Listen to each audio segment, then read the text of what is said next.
Al-Qaeda-linked rebels have attacked a Christian village in Syria, home to one of the world's oldest monasteries. The army has secured much of the township, but residents say radical opposition fighters have seized nearby hills and are firing indiscriminately at the community. Our correspondent in Damascus, Maria Finoshna, reports. We tried to get to Ma'aloula village shortly after we heard that the clashes erupted there. It's just 1 hour drive from Damascus, north of the capital. But we were stopped by the army and warned that it could be a one-way ticket because, first of all, the road from Damascus to Ma'aloula is not safe. But even if we are lucky enough to get to the village, the clashes still continue there, and there are still some snipers who are active on the ground. So the situation is very dangerous.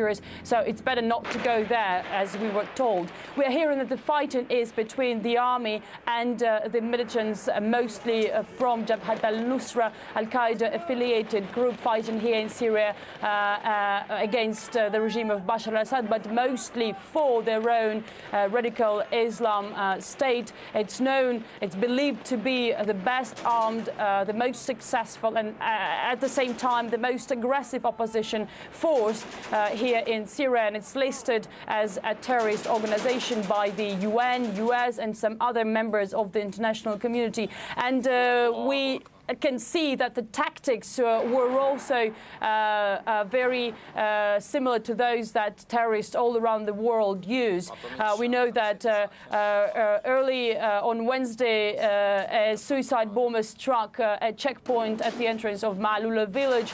And after a car exploded at the checkpoint, the militants of Jabhat al-Nusra stormed in. And we have online video, and I hope you can see it right now, showing rebels entering the city, and residents have been telling media that the same day the militants managed to take over a mountaintop Safir hotel, and they've been firing from that strategic point. What we know is that Ma'aloula village is a very special place, not only speaking in terms of Syrian reality, but internationally speaking. It is home to an Orthodox shrine, a 4th century Catholic church, and dozens of mosques. So its religious heritage is very solid, and it was protected by the government, and it was what we saw during this crisis, respected by the rebels. But after this recent attack, of course, the whole Christian community, not only here in Syria but all over the world, was shaken. And let's now listen to one nun. RT managed to speak from Latakia, what she says about the situation and about the fears of the Christian minority here in Syria. How can the international community ignore the brutal killing spree in Latakia early on August the 5th? An attack that affected 500 people, including children, women and older people. In the village of Ostreba, they massacred all the residents and burned down their houses. In another village, almost all of the 37 locals were killed. Only 10 people were able to escape. 12 Alawite villages were subjected to this horrendous attack. It was a true slaughterhouse. People were mutilated and beheaded. There is even a video that shows a girl being dismembered alive with a soul.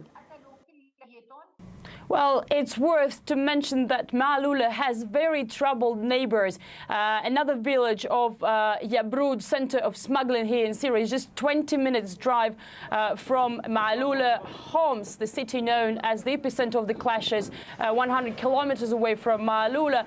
But we are hearing from some Free Syrian Army members that, from some opposition members, that the idea of attacking this village was to clear the road from the city of Homs in central Syria to Damascus, because this village was the only one not